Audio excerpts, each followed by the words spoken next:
O tema de hoje é quando Deus deste século cega o entendimento. Bíblia aberta, por favor. Segunda carta de Paulo aos Coríntios, capítulo 4, versículo 1 em diante.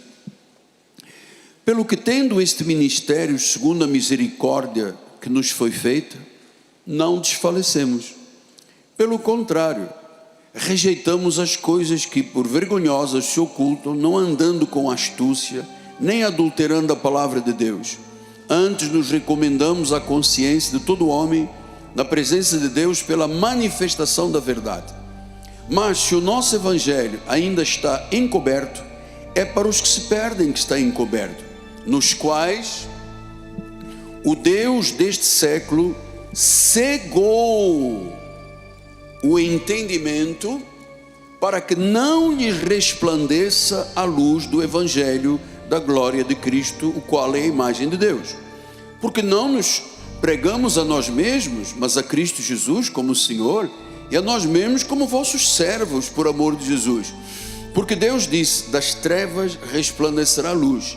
Ele mesmo resplandeceu em nosso coração para a iluminação do conhecimento da glória de Deus na face de Cristo. Que esta palavra abençoe todos os corações. Vamos orar ao Senhor.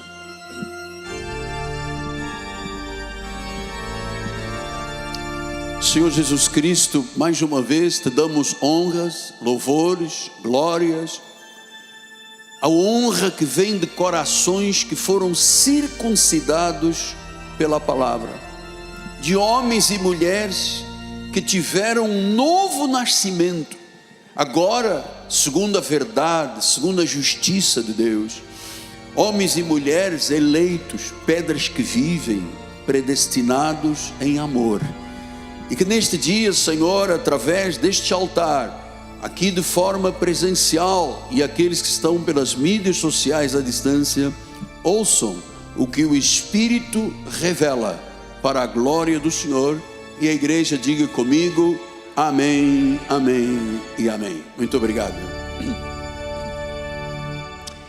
Meus amados irmãos, família bendita, eleitos do Senhor, pedras que vivem, meus filhinhos em Cristo Jesus. O tema de hoje é instigante e é intrigante, porque nós vamos usar uma expressão que Paulo transmitiu aos Coríntios, dizendo: quando Deus deste século cega o entendimento.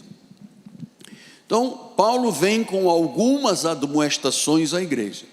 A primeira, ele disse: pelo que, tendo este ministério, segundo a misericórdia que nos foi feita, não desfalecemos. Então, amado,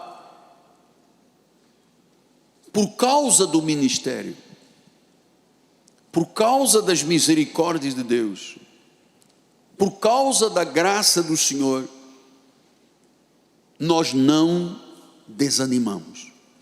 Paulo disse: nós não desfalecemos.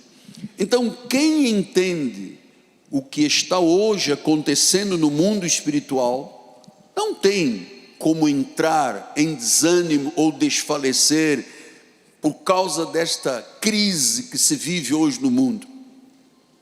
Nós sabemos que todo cristão tem uma batalha espiritual, tem uma guerra espiritual.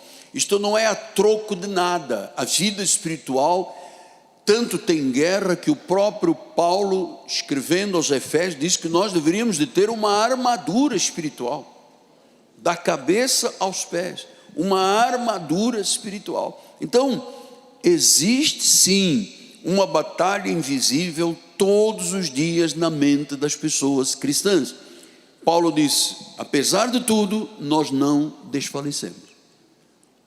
Em segundo lugar, ele disse no versículo de número 2: rejeitamos as coisas porque vergonhosas se ocultam, não andando em astúcia, nem adulterando a palavra de Deus. Então é muito importante você estar no ministério onde a palavra de Deus não é adulterada, ou seja, ela não é misturada graça com lei. Porque você sabe, nós temos um pacto melhor e superior, acreditamos que é por fé, somente por fé, não há obras, não há sacrifícios, acreditamos na nossa justificação e numa obra completa e irretocável e suficiente de nosso Senhor e Salvador Jesus Cristo. Quem está na obra de Deus e é ensinado pela palavra, ela tem que mudar a vida.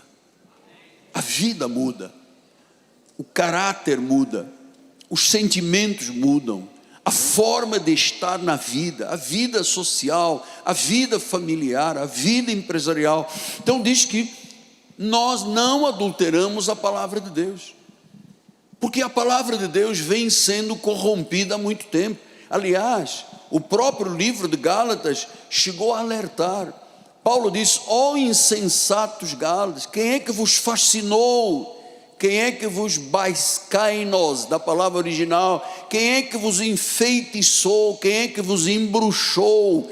Significa que se você tem uma palavra mesclada, um pouco de graça, um pouco de lei, um pouco de psicologia, um pouco de filosofia, um pouco de ensinamentos humanos, esta palavra adulterada não constrói, não edifica, não cria fundamentos. E ele diz depois no versículo de número 3, mas se o nosso evangelho ainda está encoberto, é para os que se perdem. Então Paulo diz, o nosso evangelho, está falando da igreja gentílica. Pedro pregou o evangelho da circuncisão para os judeus. Paulo pregou o evangelho da incircuncisão para os gentios. Então, você sabe que quando os olhos espirituais são iluminados, quando você ouve a palavra, quando você recebe a palavra, quando você não duvida da palavra, quando a fé vem pelo ouvir a palavra, a fé vem pelo ouvir a palavra de Cristo. Então, não há mais nada encoberto.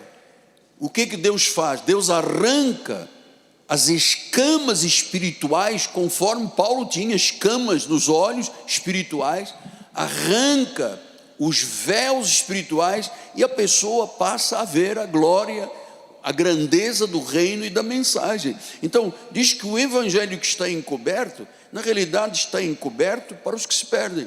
Versículo número 4. Agora vamos ao coração da mensagem. Nos quais o Deus deste século, veja, está escrito com letra minúscula, Deus deste século está se referindo ao diabo, né? O Deus, Criador Todo-Poderoso, é o Deus, é Senhor Jesus Cristo. E ele diz, o Deus deste século cegou o entendimento dos incrédulos, para que não lhe resplandeça a luz do Evangelho, da glória de Cristo, a imagem de Deus. Veja então, amado, o Deus deste século cegou o entendimento para que não resplandeça a luz do Evangelho, para que a pessoa não seja salva, não conheça a imagem de Deus. Então, amados, quando é pregado o Evangelho da graça, a luz de Deus está brilhando, a palavra está correndo, a verdade está sendo anunciada. Mas muitas pessoas ainda aí fora, no mundo inteiro, não conseguem enxergar, não tem esta revelação ainda, porque existe da parte de Satanás uma operação espiritual de cegueira. Diz que o príncipe das trevas, o Deus deste século, tem uma operação de cegueira, ele cega o entendimento. Por isso a necessidade de pregar, instar, pregar, ao tempo, a fora do tempo, cumprir o ministério. Cada um de nós tem um ministério, Deus concedeu um ministério, somos missionários nesta terra, somos cooperadores de Deus, somos evangelistas, todos temos uma missão de cumprir a palavra. Agora, eu entendo que esta operação de cegueira está no mundo inteiro. E onde começa a cegueira? Como é que o diabo faz para cegar as pessoas? O diabo tem usado a lei de Moisés, a lei de Moisés. Mas eu testemunho de todos os nossos bispos, quando veio a graça de Deus, a minha vida mudou. Então os olhos, as escamas saem, o véu é arrancado e a pessoa vê Deus, ela consegue entender a sua chamada, a obra de Deus. Mas o velho pacto, a velha aliança, tem contaminado através de Moisés a igreja que deveria ter olhos iluminados. Então você veja, poucos são os ministérios que são da reforma protestante que não se deixaram contaminar com Moisés, com a lei, com os ritos, com os sacrifícios, com o jejum, com a vigília, com o paga o preço, fardo pesado.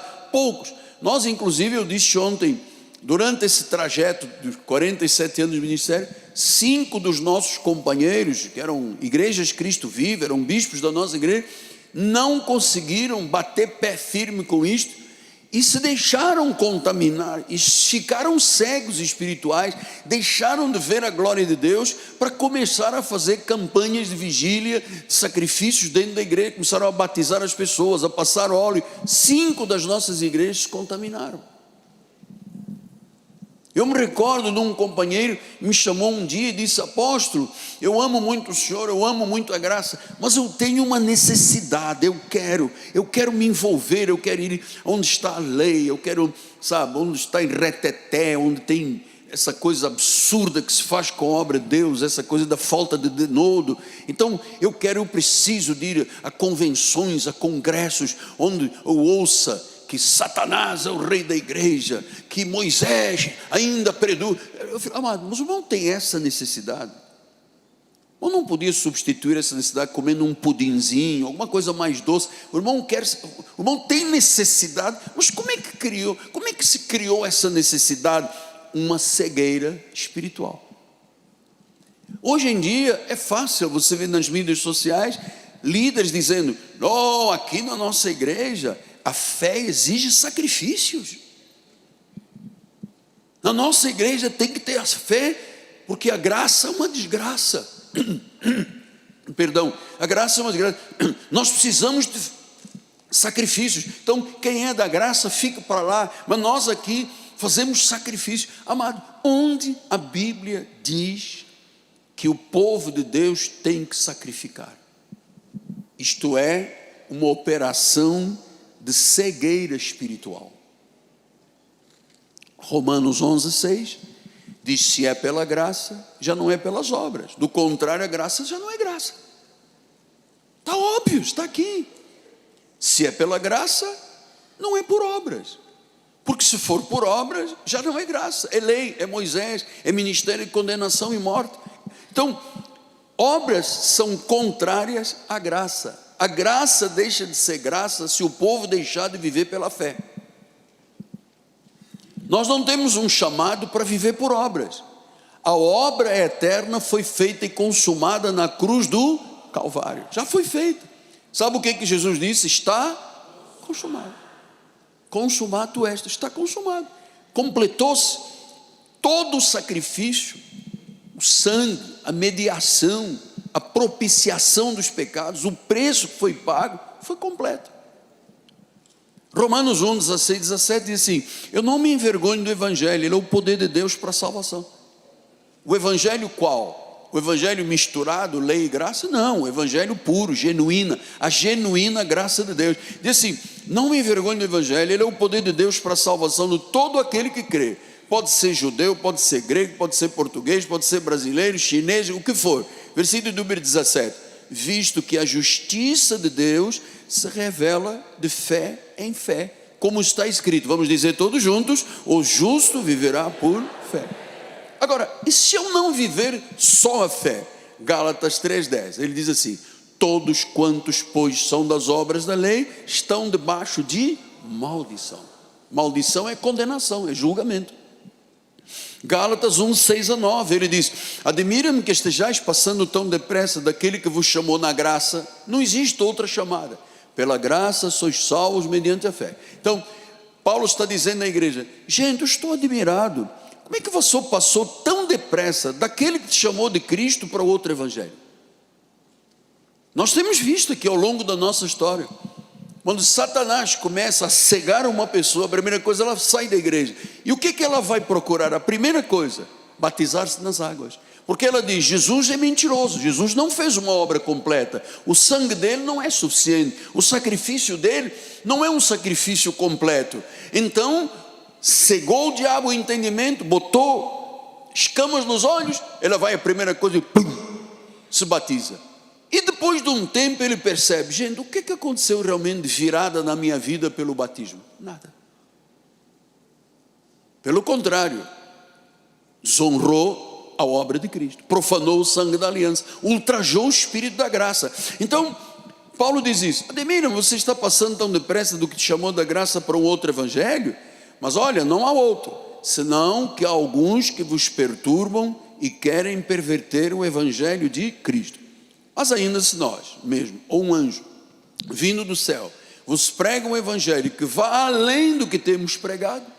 Então, fora das 14 epístolas de Paulo, não é que toda a Bíblia tem maldição. Existem pérolas da graça de Deus em toda a Bíblia, desde o velho pacto.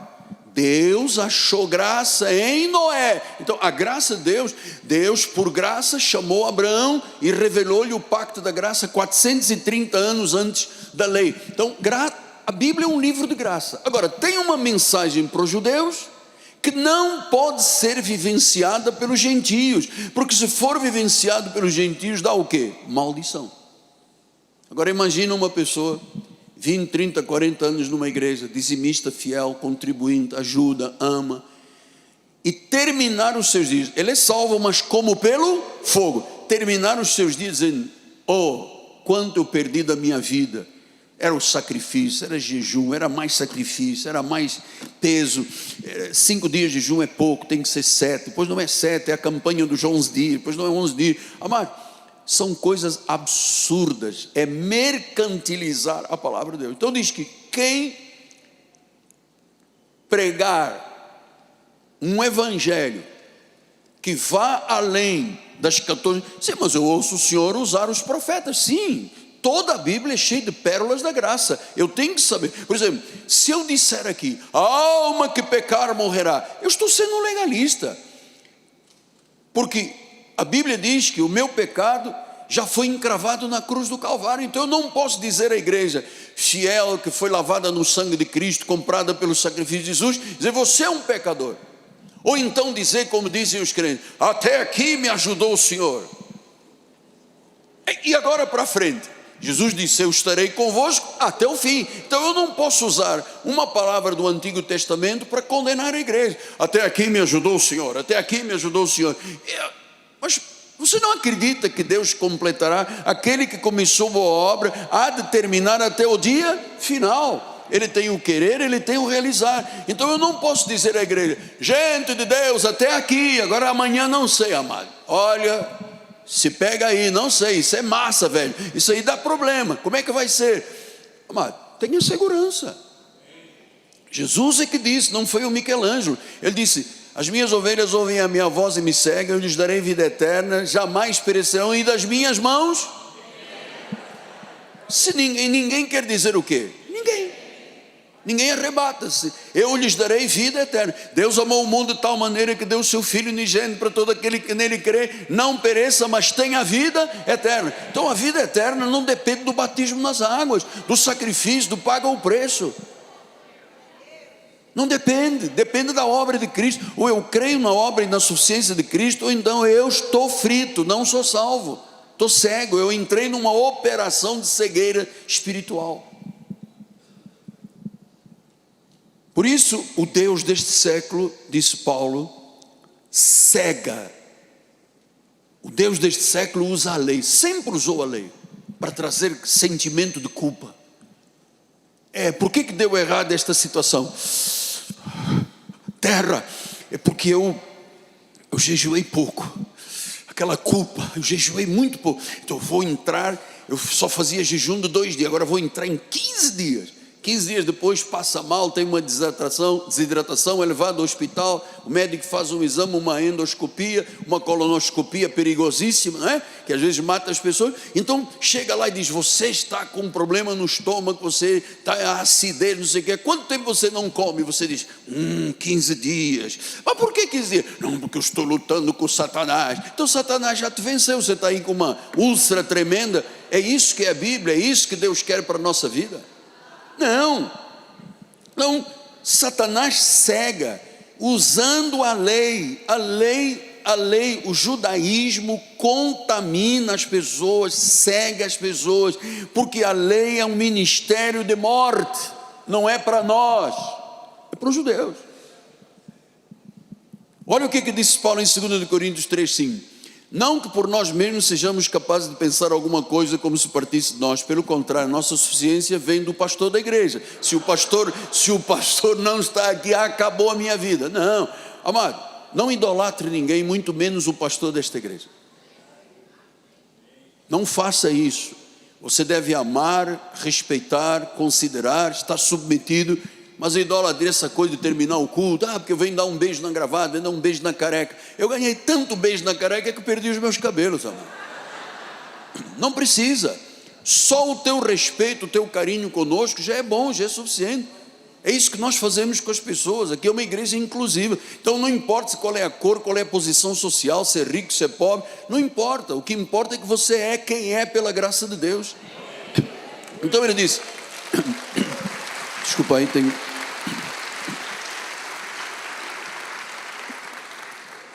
Eu aprendi que não se deve beber no meio da mensagem, porque a pessoa perde o foco. E o que ele está bebendo? É água suja? Uma água turva? Não, é uma água do coco. Então vamos lá. A nossa suficiência vem de Deus. Agora ouça aqui. O qual nos habilitou, o qual quem é? Deus. Nos habilitou, fomos habilitados por Deus, credenciados por Deus, para sermos ministros de uma nova aliança. Gente, o crente não é chamado para nada da lei. Fomos capacitados para sermos ministros de uma nova aliança. Ele diz não da letra, mas do Espírito, porque a letra mata, o Espírito vivifica. Agora ele vai dizer como é que mata? Se o ministério da morte, olha como é que Deus chama, quando escreve Paulo aos gentios, chama a lei de ministério da morte. Se o ministério da morte, gravado em letras com pedras revestidas de glória, aquilo que Deus fez com Moisés, ao ponto dos filhos de Israel não poderem fitar a face de Moisés por causa da glória do seu rosto, ainda que desvanecendo, como não será maior o ministério do Espírito? A graça de Deus é maior, o outro é de morte. Depois ele insiste, porque o ministério da condenação. Então Deus chama a lei para os gentios de ministério de condenação e de morte. Depois diz que a excelência é maior, a graça. Diz assim, se o ministério de condenação foi glória, muito maior proporção será glorioso o ministério da justiça. Então se é melhor, é mais glorioso, é justiça, por que eu vou querer uma coisa que é condenação e morte? Por favor, me ajuda a pregar esta palavra. As pessoas têm que ouvir, porque a operação cegueira espiritual está estabelecida no mundo inteiro. No mundo inteiro. Nós é que começamos a alertar as pessoas, a trazer vida. Uma pessoa que passa 40, 50 anos dentro do ministério e no fim ele termina sabendo, estive no ministério de condenação e de morte. Não, mas eu fui legendário. Não, mas eu fui macho cristão. Mas ministério de condenação e de morte. Deus não te habilitou para seres ministros da velha aliança. Ministro da velha aliança se chama rabino, a quem nós temos uma honra e consideração muito grande. Eles são os ministros da antiga aliança. Nós somos ministros de uma nova. A graça de Deus, não temos nada a ver. Então não tenha medo com as coisas que eu te ensino. O ministério da lei é morte e condenação. Então eu vou lhe dizer, não coloque os teus olhos no Velho Testamento. Não coloque os teus olhos no velho pacto. O velho pacto contamina e cega, ao contrário do novo pacto que dá vida. Olha como é que ele faz. Hebreus 7, 18 e 19 diz assim, portanto, por um lado, se revoga a anterior ordenança, revogado quer dizer tirado. Por quê? Por que Deus revogou no seu sacrifício, quando Ele completou? Diz que Cristo, o fim da lei é Cristo. Então Ele completou e mandou revogar Moisés para a igreja gentílica. Por quê? Porque Ele disse, além de ser condenação e morte, agora Paulo está dizendo aos hebreus, era fraca e inútil. Pastor, o senhor tem algum impedimento que eu jejue? Não, se quiser, fica à vontade. Pastor, o senhor tem algum impedimento? Estou te mostrando que é um equívoco isso aqui. Não, mas eu jejuo porque eu quero ganhar poder contra Satanás. Gente, você sabe quem é que está em você? Maior é aquele que está em nós do que aquele que está neste mundo. Maior ou menor? Maior ou menor? Quem acha que é maior, diga amém. Certo? Quem acha que é menor, diga amém. Pegamos uma vozinha aí, tênuezinha. Então diz, se revoga. Quem é o ministério que revogou a antiga aliança? O ministério da Dutch Reformed Church, da igreja reformada alemã. Nós revogamos. Aqui não tem jejum, não tem vigília, não tem sacrifício, não tem condenação, não tem acusação, não tem culpa, não tem dedo no altar apontando para as pessoas, intimidando a pessoa, gerando sacrifício, vida contaminada. Não, aqui eu tiro escamas e cera dos ouvidos para a pessoa ouvir bem e ver bem, e tiro o véu. Nosso ministério é um ministério. Nós outros somos um ministério de quitabelos. Tiramos os véus das pessoas. Então revoga,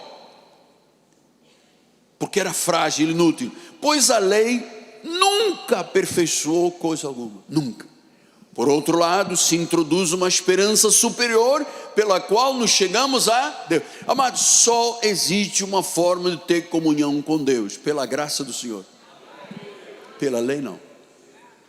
Senhor, mas eu vou jejuar e vou te dar umas orientações, Senhor. Olha só, olha para mim, Deus, olha para cá, olha para cá, olha para cá. Eu vou te dar uma orientação. Eu vou jejuar aqui 7 dias, vou sangrar os joelhos. E eu queria te dizer o seguinte: eu queria que a minha casa, e o Senhor guarda a minha casa, hein? Guarda o meu carro, guarda os meus filhos, guarda todo mundo, tá bem? Você o guarda, você não dorme, guarda-me. Então eu estou te dando ordens e orientações, porque eu me sinto, sabe, nesta obrigação de te ensinar a ser Deus, porque você na realidade não é Deus. Isso é cegueira, operação cegueira. Nós temos que convidar um oftalmologista. Quer dizer, a pessoa tem uma catarata de cegueira, não é catarata da pele que ficou dura, não, mármore, é uma cegueira. Quem é que faz essa cegueira? A lei, o diabo usando a lei. Ah, mas está na Bíblia, ele está dizendo que não está, está. Outro dia, eu já te falei aqui, falei ontem, tem um pastor, uma pessoa sincera, jovenzinha, estava fazendo uma coisa no Instagram, a parte de cima era eu dizendo assim: não existe aceitar Cristo, não existe aceitar Cristo e tal. Com todo respeito a esse pastor que está aqui, mas aceitar, a minha questão não é aceitar ou não aceitar. Pergunta o seguinte: está na Bíblia a palavra aceitar? Não. Não, mas ele estava explicando, nossa, a palavra original grega diz não sei o que dá a entender. Ah, mas não dá a entender. Se Deus quisesse aceitar, ele dizia: me aceita. Aceitar tem a ver com permissão. Você me aceita, Miguel Ângelo? Me dá uma chance. Chama-se aceitar. Eu aceito Jesus. Outra coisa é assim: Miguel Ângelo, receba-me, me receba, confessa o meu nome e você será salvo. Então é o soberano que está dando ordem, não sou eu que aceito. Porque quem aceita também não aceita. Quem diz que é também pode lhe virar as costas, porque aceitar não tem nada a ver com a Bíblia Sagrada. Então a lei, sabe o que faz? Obscurece, a lei ofusca, a lei impede de você perceber a verdade. A lei cria uma cegueira, cria falsas doutrinas. Em Cristo, amado, nós estamos completos. Olha o que diz Colossenses 1, 26 a 28. O mistério que estiver oculto dos séculos e das gerações, agora, todavia, se manifestou aos seus santos. Mistério estava oculto, aos quais Deus quis dar a conhecer, aos quais a igreja, Deus quis dar a conhecer qual seja a riqueza da glória deste mistério entre os gentios, isto é, Cristo em vós, a esperança da glória. Cristo em vós, a esperança da glória. Versículo 28, o qual nós anunciamos e advertimos a todo homem, ensinamos a todo homem toda a sabedoria. Advertimos, anunciamos e ensinamos com sabedoria, a fim de que apresentemos, agora vai ler comigo, para não dizer que sou eu que estou inventando.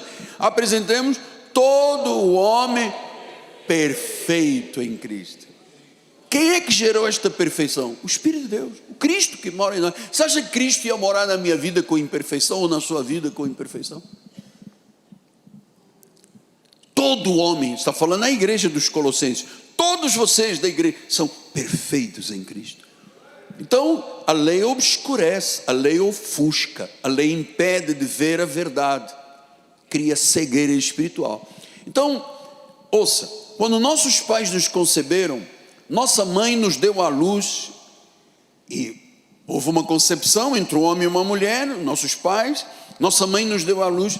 Ali quando nascemos, se você é uma pessoa salva, se você morreu para o mundo, se você rompeu o cordão umbilical, se você diz: Jesus, tu és o meu Senhor, quando você nasceu, você tinha nascido uma vida predestinada, abençoada, justificada, santificada e glorificada e poderosa em Cristo. Você sabe por quê? Por isso é que você, num certo momento da sua vida, o meu caso foi num leito de enfermidade, a luz do Evangelho resplandeceu em minha vida. Olha o que diz 2 Coríntios 4,6. Porque Deus disse: das trevas resplandecerá a luz.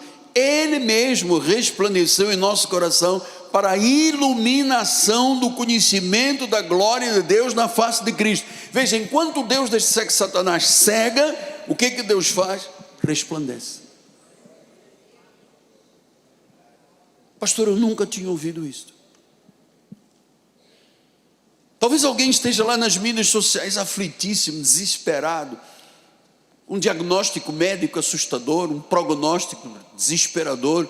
Talvez você tenha uma ordem de despejo, talvez você não tenha conseguido completar o seu budget na sua casa, talvez você esteja em lutas, guerra, marido, mulher, filhos, talvez você já tenha até pensado em dar um tiro na cabeça e acabar com tudo. Você sabe por que você não deu tiro na cabeça? Você é um eleito de Deus. Os eleitos e salvos não se matam. Não podem, não. Pensamentos você pode ter. Agora, confirmar não. O único que pode dar vida e tirar a vida é o Senhor Jesus. Diz que o homicida não entrará. O suicida, o homicida, o parricida, o matricida não entrará no reino de Deus. Então calma. Segura o facho. Senta. Toma um copo d'água gelado. Liga aqui para a igreja. Você vai falar com o pastor Mateus. Mateus, você vai ser conhecido no mundo todo, vai ser chamado para muitos lugares, né? Então, amados, Deus faz resplandecer o diabo faz o quê? O diabo faz cegueira. Então Paulo diz: das trevas resplandeceu a luz. Então, por este entendimento, agora eu vou lhe dizer uma coisa muito interessante. Primeiro, você percebe a guerra que é contra mim todos os dias. Segundo lugar, agora você entende por que muitas pessoas, e até há livro escrito disso. Eu tenho livro, pessoas que escreveram falando disso. A igreja do Miguel Ângelo produz super crentes. E é verdade, você é um super crente, amado. Você é raça eleita. Você é uma super raça eleita. Então houve um grande teólogo, fez um livro, Super Crentes. Estou lá, eu lá no meio, amado. Por quê? Porque eles desconfiam. Como é que uma pessoa está numa igreja em que acredita que salvação não se perde? Só se for um super crente. Como é que ele pode estar numa igreja e dizer assim: eu fui predestinado em amor? Só se for um super crente. Porque o crente normal diz: o diabo me pegou, perdi a salvação, o anjo apagou o nome do livro da vida, agora está escrevendo outra vez, então eu ganhei, perdi a salvação. Um dia eu tinha unção, pois outro dia já não tinha unção, e depois eu começo a gritar na igreja, a espernear, a xinguilar, e eu digo: é unção de Deus, é unção de Deus. Então isso tudo, ama, é uma cegueira espiritual. Nossos filhos e nossos netos não sofrerão esse impacto do diabo, do demônio, do sacrifício. O Salmo 46 diz assim: sacrifícios e ofertas, não quiseste. Abriste os meus ouvidos. Holocaustos e ofertas pelo pecado, não requeres. Então, quando uma pessoa faz um sacrifício e uma oferta junto, porque às vezes a pessoa sacrifica e faz uma oferta. Amado, esse sacrifício, às vezes são até sacrifícios de sangue. O cara abdica de comer, de beber, de dormir, de ter vida conjugal. Abdica de tudo. Deus não quer. Ele está abrindo os ouvidos das pessoas para as pessoas ouvirem a verdade. Hebreus 10:5 diz assim: por isso ao entrar no mundo, diz, sacrifício e oferta não quiseste, antes um corpo me formaste.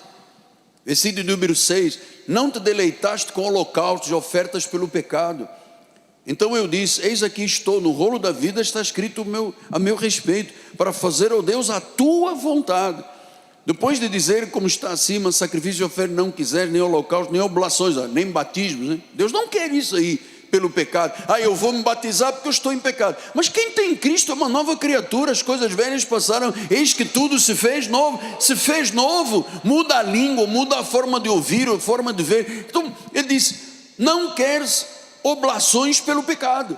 Gente, por que às vezes sai uma pessoa daqui correndo e vai se batizar, ainda põe nas mídias sociais, e o povo batendo palmas e lançando balõezinho? Vocês estão levando pessoas para a porta larga do inferno, amado. Essa é que é a verdade. Ofertas, ablações por pecado, quer dizer, batismo, sacrifício, não quero, por pecado. O pecado foi perdoado. Ele nos lavou. A Bíblia diz no profeta Isaías capítulo 1 que nós éramos como o escarlate, como o carmesim vermelho, mas o sangue nos tornou mais alvos do que a neve. Foi o sangue, não foi a água. Você acredita ou não acredita nisso, mano? Dá um glória a Deus então, se você acredita. Glória a Deus. Versículo número 9. Então acrescentou, eis aqui estou para fazer, ó Deus, a tua vontade. Remove o primeiro e estabelece o segundo. Nessa vontade é que temos sido santificados, mediante a oferta do corpo de Jesus Cristo, uma vez, salvo uma vez, para todo sempre. Filho uma vez, selado uma vez, diz, é para sempre. Uma vez por todas. Então, nós estamos completos, nós estamos perfeitos. Cristo levou o pecado para a cruz. Agora, viver uma religião de proibições, de fazer sofrer as pessoas, fardo pesado. Em Atos dos Apóstolos 15 disse, agora pois, porque tentais a Deus. Amado, o que os líderes estão fazendo é tentar a Deus. Por que você tenta a Deus pondo sob a serviço dos discípulos um jugo que nem nossos pais puderam suportar, nem nós? É uma tentação. Quando um pastor diz, você agora uma semana de jejum, isto é tentar a Deus.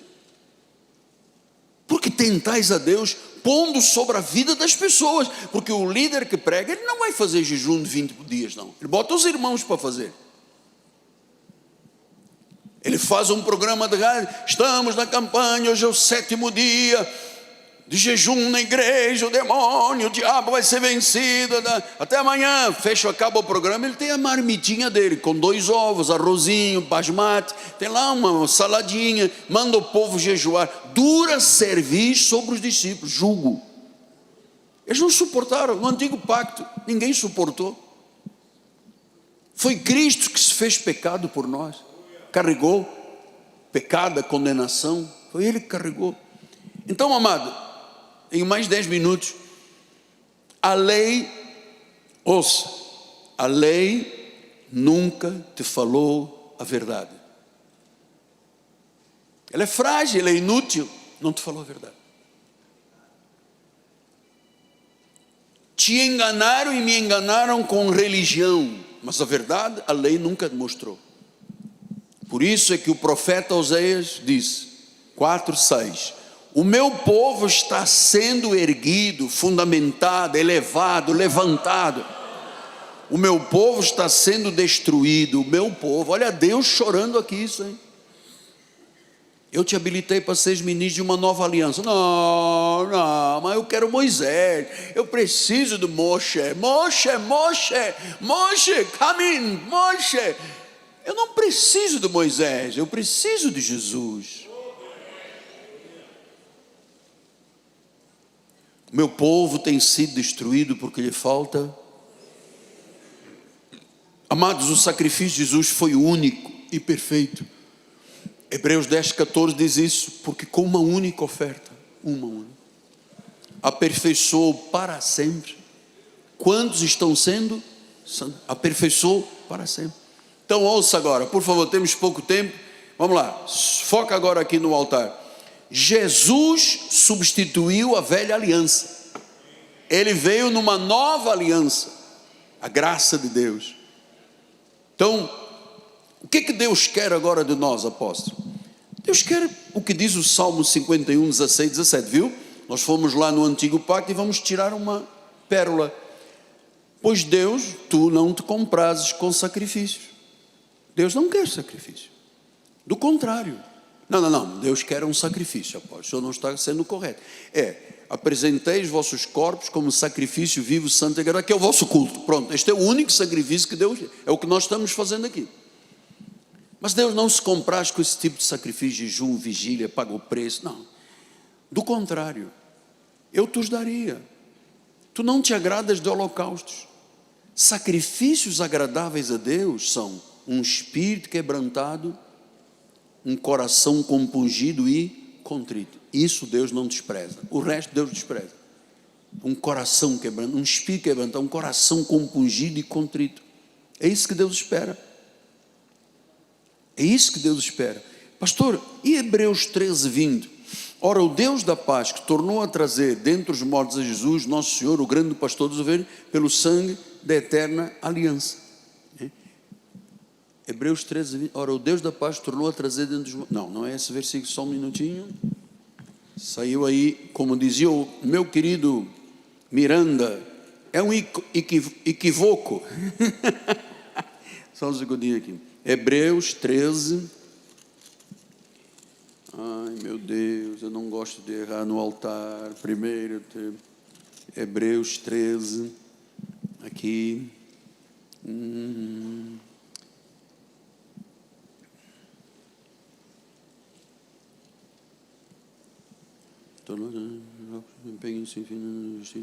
Ora, o Deus da paz tornou a trazer os mortos, não sou o pastor dos ovelhas, sangue. Está todo mundo aí querendo me pegar, né? Está todo mundo querendo me pegar. Pelo sangue nós aperfeiçoou em tudo para cumprir a sua vontade. 21, é o 21, desculpa. Eu escrevi, fui eu que errei, dou a mão ao palmatório, aceito minha culpa, minha máxima culpa, eu tenho culpa, eu sou o culpado. 21. Ele vos aperfeiçoou em todo bem para cumprir a sua vontade. Agora, como é que eu posso fazer a vontade? Operando em vós o que lhe é agradável diante de Deus. Quer dizer que Ele aperfeiçoa e Ele opera em nós aquilo que lhe é agradável. Então, veja, é Deus que faz a obra na nossa vida, fazendo Ele mesmo em nós. Ele vos aperfeiçoa em tudo bem para cumprir a sua vontade, operando em vós o que lhe é agradável diante de Deus por Jesus Cristo, a quem seja a glória para sempre. Então diz que Ele opera em nós.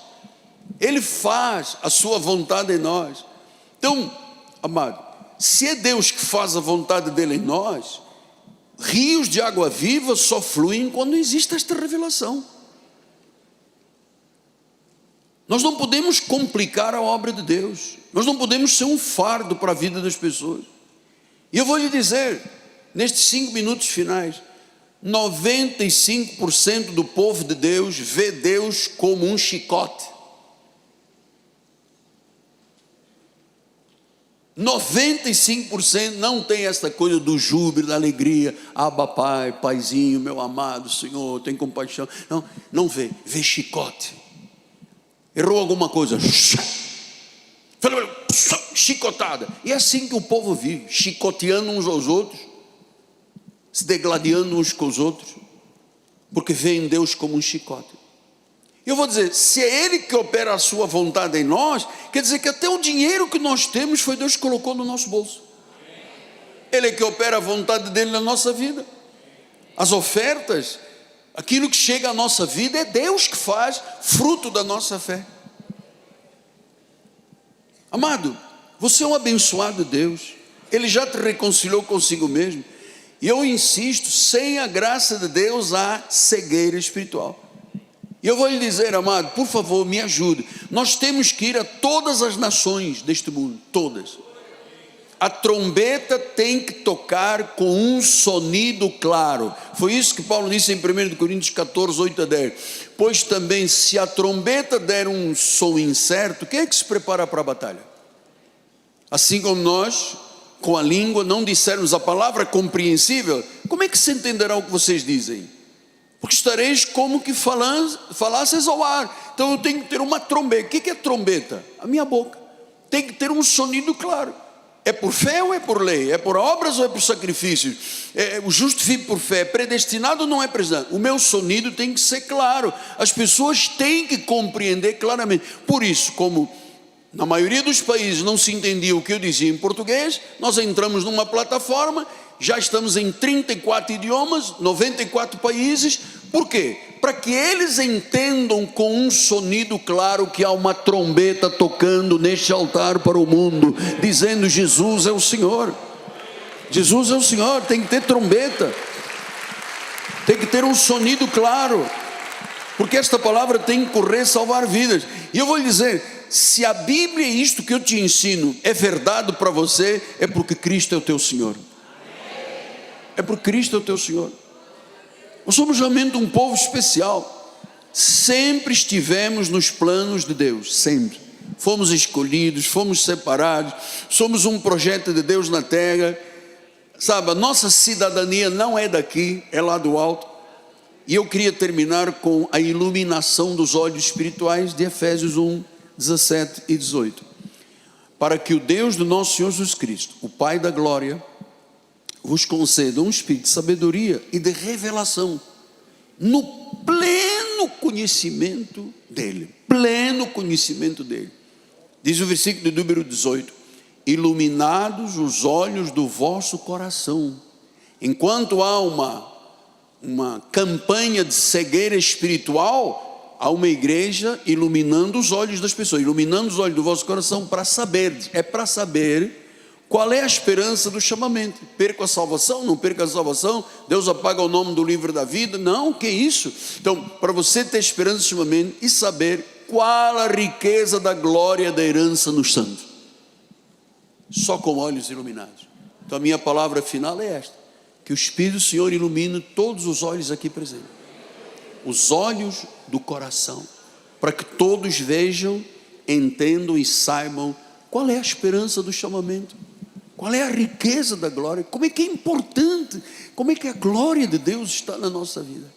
Que esta palavra que eu recebi do Senhor e vos entreguei comece a germinar e dar frutos para a glória de Deus. A igreja diga comigo: amém. Amém.